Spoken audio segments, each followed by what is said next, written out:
Hello, Pisces, and welcome back to Marion K Tarot. I hope you're well. This is going to be your general reading for April 2025. And this month, what we're doing is we are using the Love deck for the Sacred Connection trio. And I've used the ones, I think I used the Self ones a few months ago, and I really enjoyed using them, so I'm using them again this month, but we're using the Love deck, and we're also going to be using the Crow Tarot. I really enjoyed using this deck. I don't think I've used it in my channel before. I'm trying to remember, and I don't think I have. So we're going to be using that as well. So happy April. I hope you're doing all right. How are you feeling now that Neptune has left you? Your home sign has left you, your ruling sign, well, your modern ruler. How are you doing? Right, let's see what this deck has got for us, because I get a wee phrase in my head before I switched the camera on for you, Pisces, and it was, so this is love. And I don't know if it's, I'm sure there was a song, like an old song that had that line in it. But let's see what this has got, these words, these be cards we've got for Pisces. Stop there. They're very thick, Pisces. Oh, yeah. Okay, so here's the question. How do you wish I expressed my love for you? Now, is this a question for you? Is this a question you want to ask someone in your life? Or is this a question you wish somebody would ask you?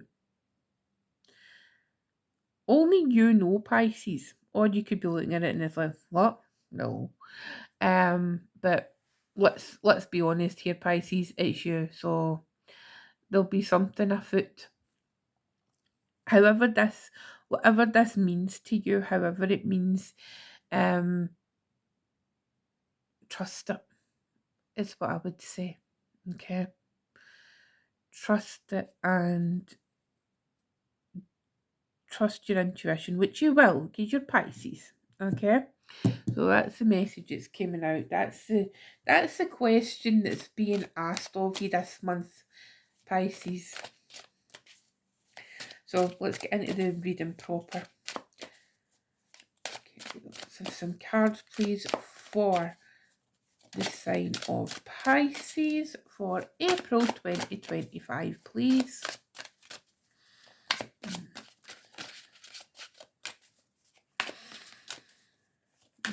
That song is definitely trying to come through to me, Pisces. So this is love. Okay, let's see.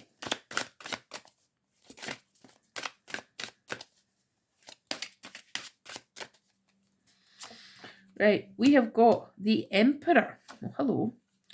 We have got the Eight of Swords, and we have got the Three of Cups. Now, this came out for Scorpio, and it came out in this position. And it's came out for another sign as well, and I cannot remember, because you're the last sign I'm reading for, Pisces, and I cannot remember. My head is full of cards and full of messages, and I don't know what messages went with what cards and vice versa. My head is all over the place. Now, we have got the World at the bottom of the deck. How interesting. And I have thoughts on that. Of course I do. You wouldn't be here if I didn't have thoughts, would you? Okay, so this feels very, very, very auspicious. Okay, let me just see these cards on the frame. I really can't see the setup that I've got. I don't know what's in focus and what isn't. Right, okay, there we go. I promise I'll get it better for next month, Pisces. What's happening? Okay, what it feels like is this is the end of big cycle. And it is, because I spoke of Neptune moving out of Pisces, moving out of your sign into Aries. And it's like, oh, look, there's the first card out proper, is the Emperor, the card ruled by Aries. And I think, that is that Neptunian energy and how it's going to show up now. You have had a long time of swimming in your own emotions, swimming in your own dreams, Pisces. And I think that time is over. I think you're always going to dream. You just do, Pisces. You're the eldest sign of the zodiac, and I think it's just like the endings of these things. The world is Saturn as well, so we're talking about this year. Saturn is going to be moving from Pisces into Aries as well, so there's this year in particular is very much a closing up of cycles for you, Pisces. Energies are going to be very different, you're not going to have as much push and pull going on. There's not going to be as much kind of extremes. I think there's a real opportunity going forward now, particularly the further Neptune moves away from that 0 degrees of Aries and away from you. And, certainly once Saturn ingresses into Aries, there's going to be this chance for you to breathe a sigh of relief, really. That's what's coming through more than anything else. What may happen though is it opens up a period of self-imposed anxiety. Okay, you're a relatively you can be quite an anxious sign at times, Pisces, and that's not that isn't a criticism, it's more an observation. Okay, so please don't take it as a criticism. But I think there's this kind of a sense of, oh well, I've been so used to having my ruling sign and my ruling planet in my sign.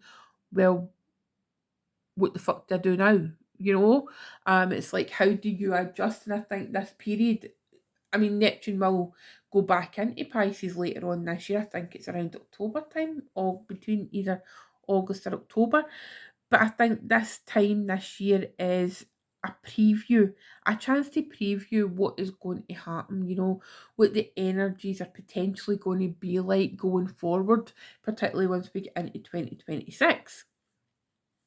But what does it mean for April 2025, because that's what this reading is about. I think it's about celebrating the fact that there's been an ending. There has been an ending of things. Now, how does this correspond? Yes, astrologically there's been endings, but how does that correspond to you in your everyday life?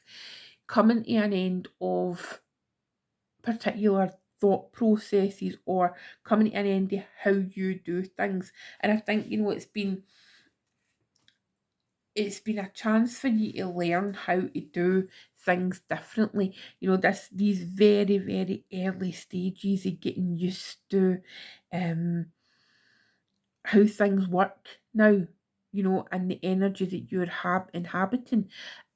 And it's almost like, what's coming through to me is, when you maybe move into a new home or a new office space or a new job or a new relationship, it takes time to kind of like bed into it, and get used to the new sounds and the new people, and like the way things are done. Maybe the day that the garbage gets collected, it might be different.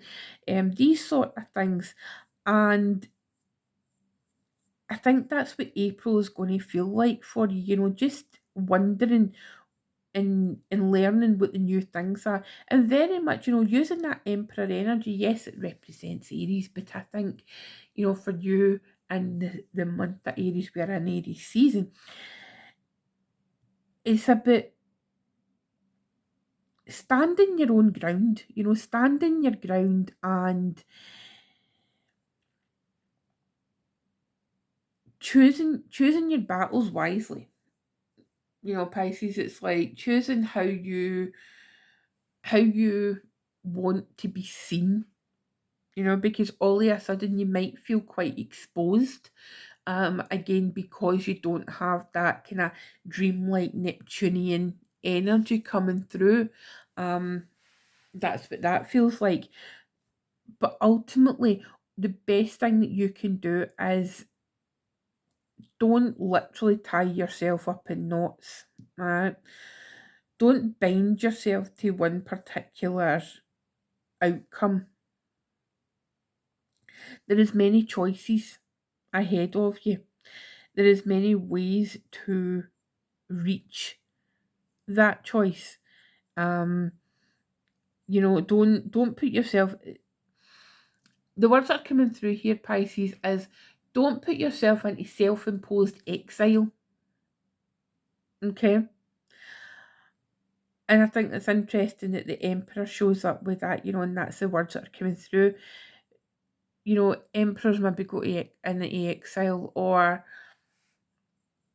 there's a time where, you know, empires maybe fall, and that's maybe what it's feeling like, you know, with Neptune having moving out. You know, maybe you've been building like an empire of sorts, whether that's work wise or personal wise, you know, and you can feel that it's changing, and it might be, you know, there's a fear involved where is this ending or is it just changing?